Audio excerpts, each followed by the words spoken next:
Hi viewers, இன்றைக்கி நம்மளோட evergreen ஐடியாஸில் நம்ம பார்க்க போகிறது என்ன அப்படின்னா பாவக்காய் தீயல்ங்க.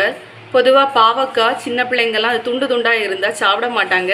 ஸோ அது நம்ம தீயல் மாதிரி செய்தோம் அப்படின்னா சோறில் விரவி கூட நம்ம இதை கொடுத்துக்கலாம்.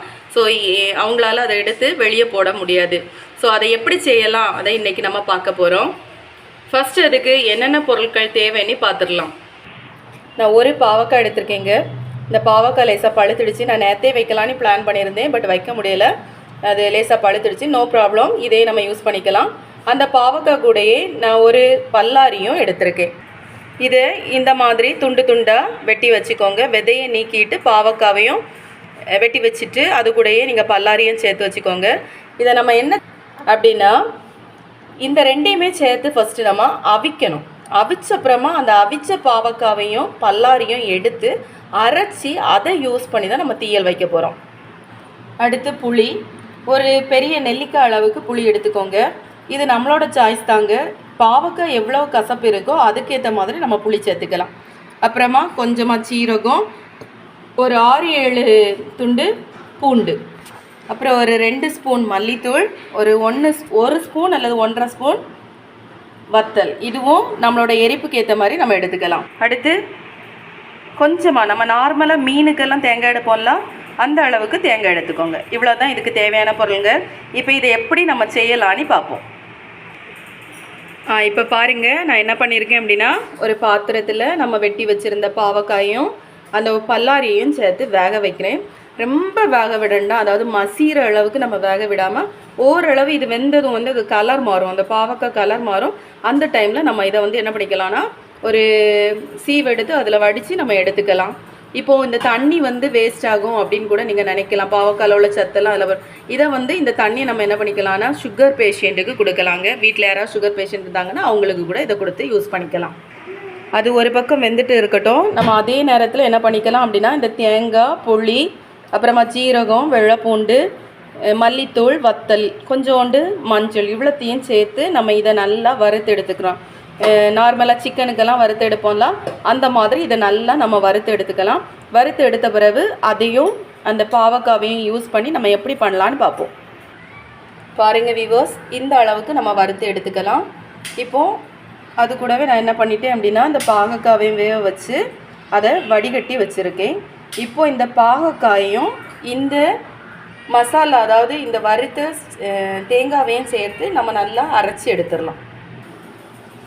பாருங்கள் வீவர்ஸ், இந்த மாதிரி நல்லா மை போல் அரைச்சி எடுத்துக்கோங்க.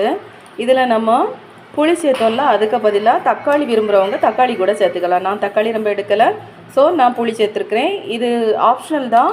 இது உங்களுக்கு தக்காளி ரொம்ப பிடிக்கும் புளியை விட அப்படின்னா நீங்கள் தக்காளி கூட சேர்த்துக்கலாம். இப்போ இந்த மை போல் அரைச்சி வச்சுருக்கக்கூடிய இந்த பேஸ்ட்டை நம்ம என்ன பண்ண போகிறோம் அப்படின்னா நார்மலாக தாளித்து அதுக்கப்புறமா இதை போட்டு நல்லா இது வதங்கி வர்றது வரைக்கும் நம்ம கிண்டி எடுக்க போகிறோம். சிலவங்களுக்கு கிரேவியாக பிடிக்கும் அப்படின்னா நீங்கள் கூட தண்ணி சேர்த்துக்கோங்க. தண்ணி சேர்த்துட்டு நல்லா கொதிக்க வச்சு அது நல்லா வற்றி வர்றது வரைக்கும் வெயிட் பண்ணுங்க. இப்போ பாத்திரம் நல்லா சூடானதும் கடுகை போடுங்க. கடுகு நல்லா வெடித்ததும் கருவேப்பிலையும் போட்டுட்டு அப்புறமா நம்ம என்ன பண்ணியிருக்கலாம்னா அரைச்சி வச்சுருக்க பேஸ்ட்டு இதில் ஊற்றுங்க. இப்போ நம்ம இதை என்ன பண்ணிக்கலாம்னா இந்த மாதிரி கிண்டி விட்டுட்டே இருக்கணுங்க. இது எனக்கு ஏற்கனவே ரொம்ப கட்டியாக இருக்குது, ஆனால் கிரேவியாக இருந்தால் தான் விரும்புவாங்க எங்கள் வீட்டில். ஸோ நான் என்ன பண்ண போகிறேன் அப்படின்னா இது கூடவே கொஞ்சம் தண்ணி சேர்த்துக்க போகிறேன். அதுவும் உங்கள் விருப்பம்தான். சிலவங்களுக்கு நல்லா ட்ரையாக இருந்தால் பிடிக்கும், சிலவங்களுக்கு கிரேவியாக இருந்தால் பிடிக்கும். ஸோ எனக்கு கிரேவி தான் பிடிக்கும், அதனால் நான் கூட தண்ணி ஊற்றிக்க போகிறேன். இது கொதிக்க வைக்கும்போது என்ன ஆகும் அப்படின்னா இது நல்லா தெரிக்கோங்க மேலே. அதனால நீங்கள் என்ன பண்ணிக்கோங்க, இதை அப்படியே ஒரு சிம்மை விட கொஞ்சமாக ஃப்ளேம் கூட்டி வச்சுக்கிட்டு இதை அப்படியே ஒரு மூடி போட்டு மூடி வச்சுருங்க. ஒரு 10 நிமிஷம் அல்லது 15 நிமிஷம் கழித்து நம்ம இதை பார்க்கலாம். பாருங்கள், இப்படி கொதித்து வரும்போது நம்ம முக்கியமான ஒன்று சேர்க்கணும். அது என்னங்க, இது வரைக்கும் நான் போடலை, அதுதான் உப்பு. இப்போ நான் உப்பு சேர்க்க போகிறேன். இப்போ 10 மினிட்ஸ் ஆகிட்டுங்க. இது எப்படி இருக்குன்னு பார்க்கலாம். பார்த்திங்களா, இது ரெடி ஆகிடுச்சு. ஸோ இப்போ நம்ம என்ன பண்ணிக்கலாம் அப்படின்னா ஃப்ளேம் ஆஃப் பண்ணிக்கலாம். இப்போ பார்த்திங்கன்னா நான் எப்போவுமே இந்த மாதிரி கிரேவி பதத்தில் ஆஃப் பண்ணிடுவேன். இது நம்ம சோத்தில் ஊற்றி கூட சாப்பிடலாம், நல்லாயிருக்கும். கசப்பு ரொம்ப தெரியாதுங்க. இடையில் நீங்கள் ஒருக்கா இதை லேசாக டேஸ்ட் பண்ணி பார்த்துக்கோங்க. ரொம்ப கசப்பாக இருந்து அந்த மாதிரினா நீங்கள் கூட கொஞ்சம் புளி சேர்த்துக்கலாம். ஹாய் வியூவர்ஸ், இதை ட்ரை பண்ணி பார்த்துட்டு இது எப்படி இருந்துன்னு கமெண்ட் பண்ணுங்கள். இந்த பாவக்காய் தீயலில் ஒரு ப்ளஸ் பாயிண்ட் என்ன அப்படின்னா, இதை ஒரு வாரம் கூட நம்ம சூடு பண்ணி யூஸ் பண்ணிக்கலாங்க, கெட்டே போகாது. தேங்க்யூ.